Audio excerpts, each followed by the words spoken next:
Hello students, कैसे हैं आप सब। आई होप आप सब अच्छे होंगे। आईसीटी वर्चुअल क्लासरूम में आप सबका स्वागत है। मैं विकास। बच्चों, क्लास 7th का मैथ्स हम कर रहे हैं। चैप्टर है आपका लाइंस एंड एंगल्स। तो इसी चैप्टर पे हम पिछले सेशन में डिस्कस कर रहे थे complementary angles and supplementary angles क्या होते हैं, उसके आधार पे कुछ क्वेश्चंस किए थे। तो चलिए उन्हीं क्वेश्चंस को कंटिन्यू करते हैं। आज चलते हैं स्मार्ट बोर्ड। तो बच्चों, चैप्टर है आपका लाइंस एंड एंगल्स, ठीक है, ये आपको पता है। अब कुछ क्वेश्चंस हैं, तो सीधा हम क्वेश्चन सॉल्व करने की कोशिश करेंगे। यहाँ पे ये एक क्वेश्चन है, क्या बोला गया है।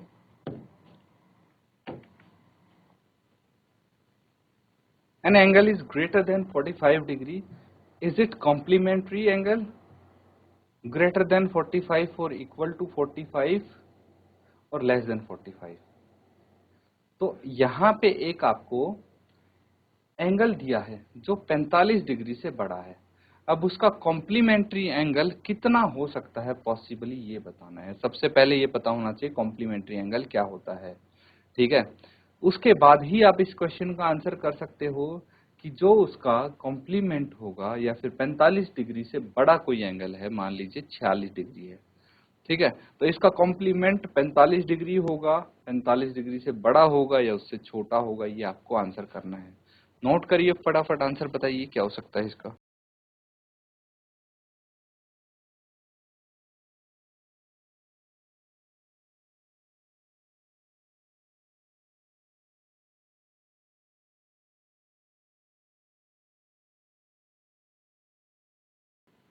अब देखिए बच्चों, मुझे पता है कॉम्प्लीमेंट्री एंगल जो होता है, ठीक है,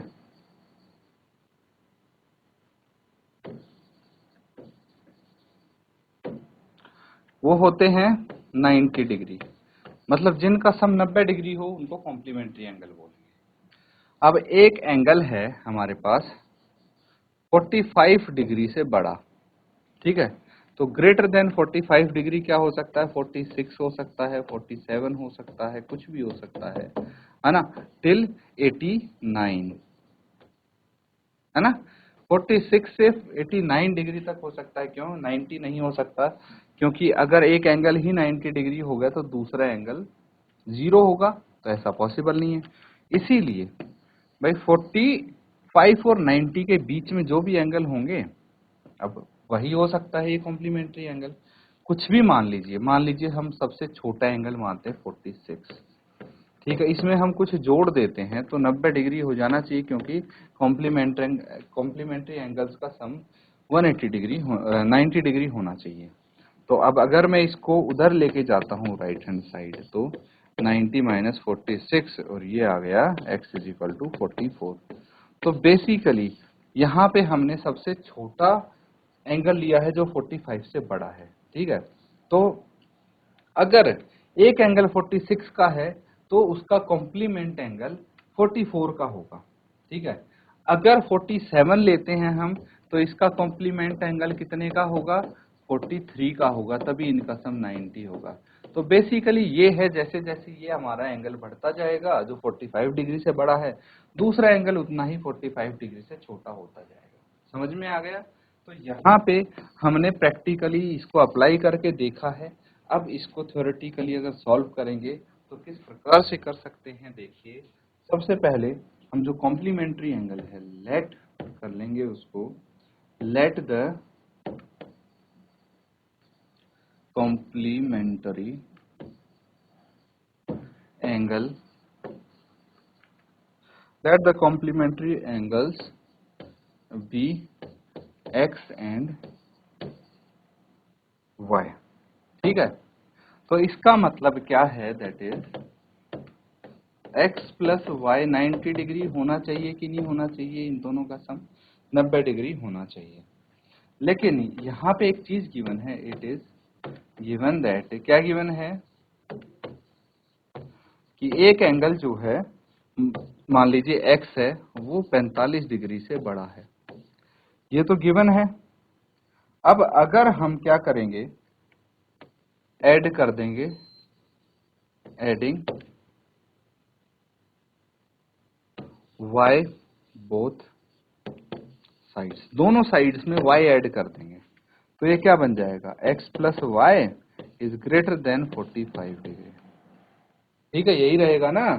तो इन दोनों तरफ मैंने y ऐड कर दिया है। अब इक्वल टू की जगह हमारे पास ग्रेटर देन का साइन है, तो x प्लस वाई कितना है, ये अगर हम फर्स्ट इक्वेशन माने तो x प्लस वाई 90 है, इसको मैं 90 रख सकता हूँ। 90 degree is equal to 45 degree plus Y. तो यहां से मुझे बताइए, ये इक्वल टू नहीं है, ये ग्रेटर देन है ना। 90 डिग्री इनसे बड़ा होगा, तो बेसिकली अगर मैं 90 डिग्री माइनस 45 डिग्री, इसको 45 को लेफ्ट हैंड साइड ले जाते हैं, तो ये हमारा जो ग्रेटर देन है ये साइन भी चेंज हो जाएगा स्मॉलर देन में। ठीक है, जब हम इस केस में साइन चेंज करते हैं तो यहाँ पे कितना आ जाएगा हमारे पास,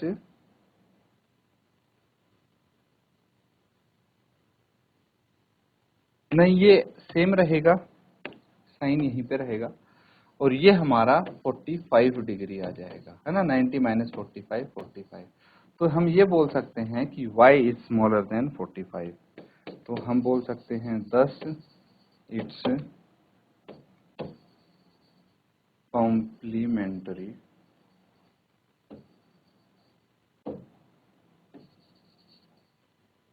angle is less than 45 degree. Note कर लेंगे।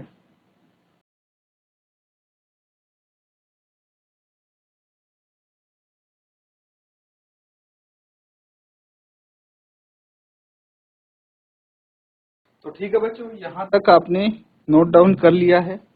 देखिए आगे कॉम्प्लीमेंट्री और सप्लीमेंट्री हम डिटेल में यहाँ पे समझ चुके हैं और उसके आधार पे कुछ क्वेश्चन भी हमने यहाँ पे कंप्लीट करने की कोशिश की है। अब हम और टाइप के एंगल यहाँ पे डिस्कस करने वाले हैं, अलग अलग टाइप के, तो ध्यान से समझेंगे सब बच्चे। सबसे पहले आता है आपका एडजेसेंट एंगल। ठीक है, तो सभी टाइप के जो एंगल्स हैं उनको डिटेल में डिस्कस करने वाले हैं। इसको नोट डाउन कीजिए, ये हेडिंग है आपके लिए, एडजेसेंट एंगल्स। लिख लिया? इसको हम बोलेंगे आसन कोण, एडजेसेंट एंगल यानी आसन कोण। अब क्या होता है ये डिस्कस करते हैं। Before discussing adjacent angle let us understanding meaning of word adjacent. तो भाई पहले हम इस वर्ड एडजेसेंट का मतलब तो समझ लें, तभी हम डिस्कस कर पाएंगे, तभी कुछ पॉइंट है इसको डिस्कस करने का। तो अब उसके लिए एक फोटो देखिए, यहाँ पे पिक्चर में क्या दिखता है आपको, ध्यान से देखिए। ये एक पिक्चर है, 30 सेकंड के लिए इस पिक्चर को ऑब्जर्व करिए और यहाँ पे देखिए कौन सा घर किसके पास दिख रहा है आपको, कौन सा दूर दिख रहा है, क्या दिख रहा है। अच्छे से ऑब्जर्व करो इसको, क्या दिख रहा है इस पिक्चर में।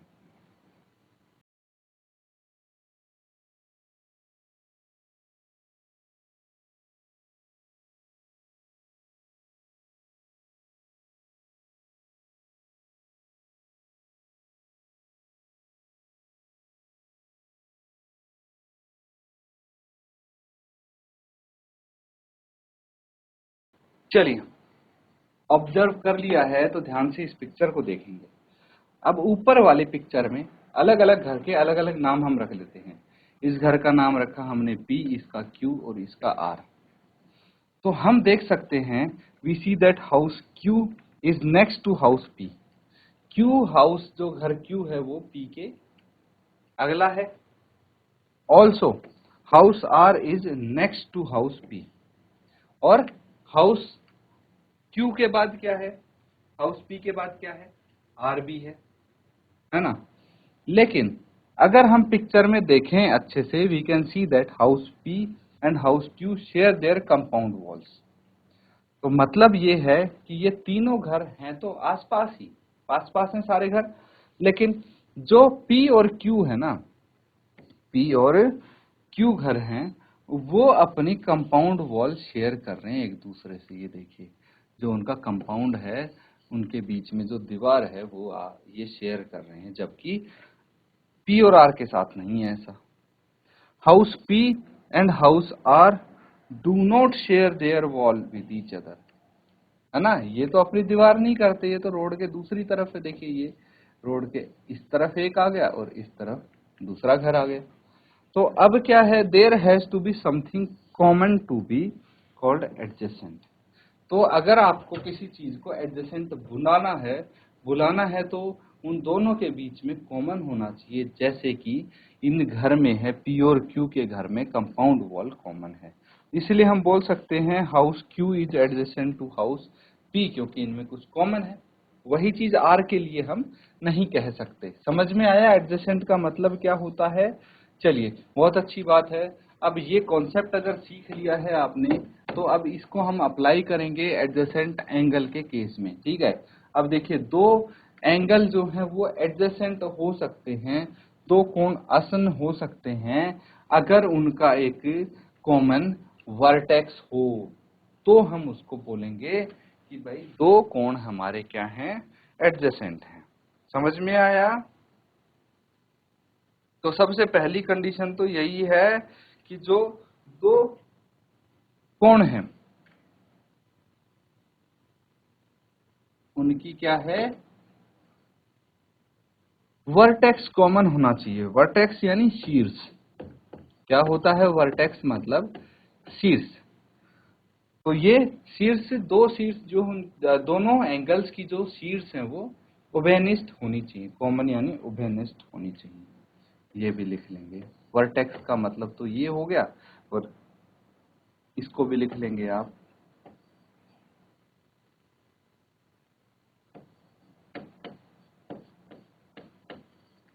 उभयनिष्ठ। ठीक है। उसके बाद देखिए, they have a common arm. अब जो उनकी भुजा है, आर्म मतलब भुजा, पता है ना, वो भी एक उभयनिष्ठ होनी चाहिए भुजा।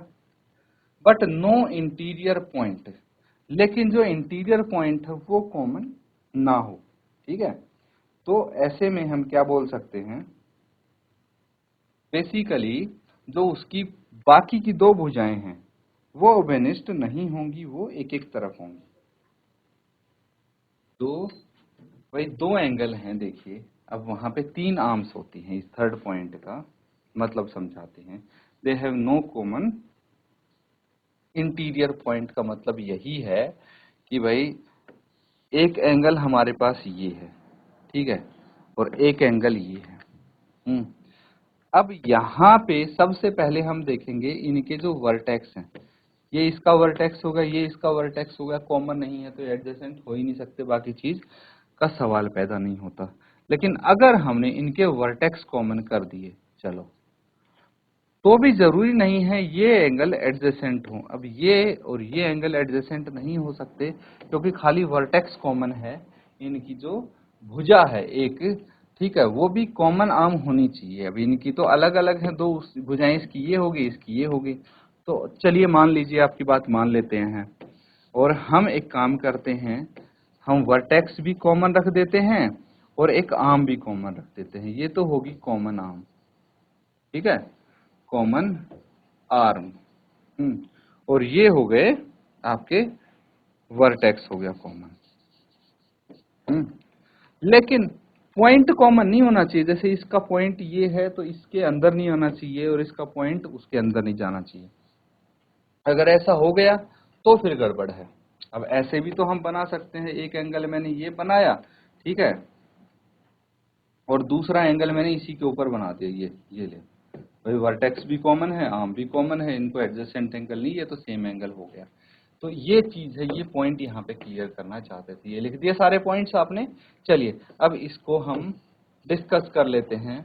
इस तरह से अगर आपको कोई एंगल दिखे, इस तरह से मतलब ये एक एंगल हो गया, ये दूसरा एंगल हो गया, इनके नाम से भी आप देख सकते हैं। तो इनमें क्या क्या है पॉइंट्स, देखिए जो हमने कंडीशन की थी। इनके वर्टेक्स कॉमन है, ये आर्म कॉमन है, और इनमें अगर मैं पॉइंट बनाऊंगा तो ये कॉमन नहीं होंगे, या बाकी की जो दो आर्म्स हैं वो कॉमन नहीं होंगी। इसीलिए इनको हम क्या बोल सकते हैं, इनको बोल सकते हैं बच्चों कि ये एडजेसेंट एंगल्स हैं। समझ में आ रहा है? तो इसको आप नोट कर लेंगे। यहाँ पे एंगल AOB है, जो फर्स्ट एंगल है उसको AOB का नाम है, और एंगल BOC मतलब एंगल 2 है। इनका कॉमन वर्टेक्स O है, कॉमन आर्म OB है, but no common interior point. Interior point common नहीं है कोई भी, तो they have non common arm. ये और ये दोनों आर्म नॉन कॉमन है, इसीलिए हम इन दोनों को एडजेसेंट एंगल यानी आसन्न कोण बोल सकते हैं। समझ में आ रहा है? नोट कर लेंगे इसको।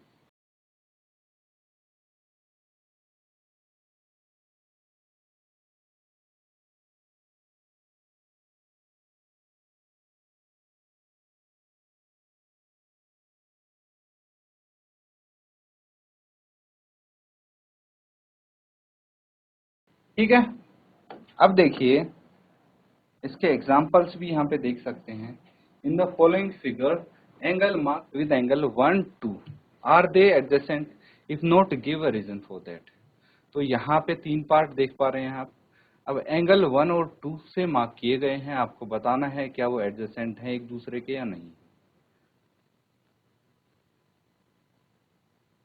तो फिगर 1 में देखिए आकृति, अगर पहली देखेंगे आप, ये वाली फिगर देखिए, यहाँ पे कौन से एंगल हैं? एक तो एंगल है PQS, ये वाला एंगल हो गया PQS, ठीक है। दूसरा एंगल है SQR, ये एंगल है SQR। अब इनका एक कॉमन आर्म है, ये वाली QS कॉमन आर्म हो गई। They have a common vertex Q। अब कॉमन वर्टेक्स भी यहाँ पे दिख रहा है मुझे, Q है जो common vertex. They do not have common interior point. Common interior point भी नहीं है, यानी इसकी ये और ये आर्म कॉमन नहीं है, ये अलग अलग हैं। तो इसीलिए हम बोल सकते हैं angle PQS and SQR are adjacent angles. अब बात करें अगर हम दूसरे और तीसरी फिगर की, ठीक है, तो दूसरी और तीसरी फिगर भी हम बोल सकते हैं कि ये भी एडजेसेंट एंगल हैं, ठीक है। अगर हम दूसरी फिगर देखें तो यहाँ पे हमें क्या मिलेगा, देखने को ध्यान से देखिए। ये Q क्या है? कॉमन वर्टेक्स, ठीक है। सेकंड पॉइंट, सेकंड वाला अगर हम देखेंगे, कॉमन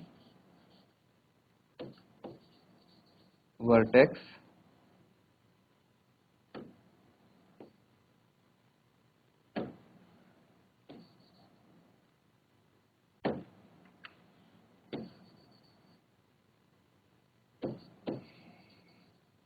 कॉमन वर्टेक्स यहाँ पे क्या है? Q है, मान लिया आपकी बात, ठीक है।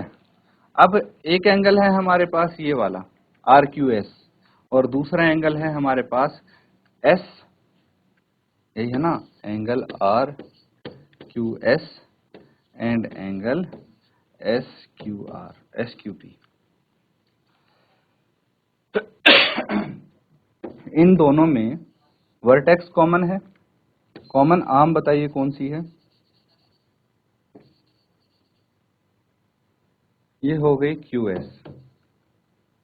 लेकिन नॉन कॉमन आर्म्स क्या हैं? ये दोनों नॉन कॉमन आर्म्स हैं, इसीलिए ये क्या है? एडजेसेंट है, ठीक है। लेकिन अगर मैं थर्ड की बात करूं तो एक एंगल हो गया मेरे पास ये वाला, कौन सा? SQR, एंगल SQR, एंड दूसरा एंगल हो गया PZS, है ना, PZS। तो हम देखेंगे कि इनका जो वर्टेक्स है वो कॉमन नहीं है। एक का वर्टेक्स है, वर्टेक्स क्या है इनके? एक का वर्टेक्स Q है, दूसरे का वर्टेक्स Z है, दो अलग अलग हो गए, तो दे आर नॉट एडजेसेंट, ठीक है। ये नोट कर लेंगे, ये आपका एग्जाम्पल हो जाता है। तो बच्चों यहाँ पे हमने सीखा आज कि एडजेसेंट एंगल्स क्या होते हैं, और हमने कुछ क्वेश्चन भी प्रैक्टिस किए हैं इसके आधार पे। उसके बाद इससे पहले हमने जो कॉम्प्लीमेंट्री सप्लीमेंट्री एंगल सीखे थे उसके आधार पे भी क्वेश्चन किए हैं। उम्मीद करता हूँ अच्छे से आपने समझा है, नोट किया है। इनको प्रैक्टिस जरूर करें होमवर्क में। इसी के साथ आज का सेशन यहाँ पे एंड करेंगे। Thank you and have a nice day.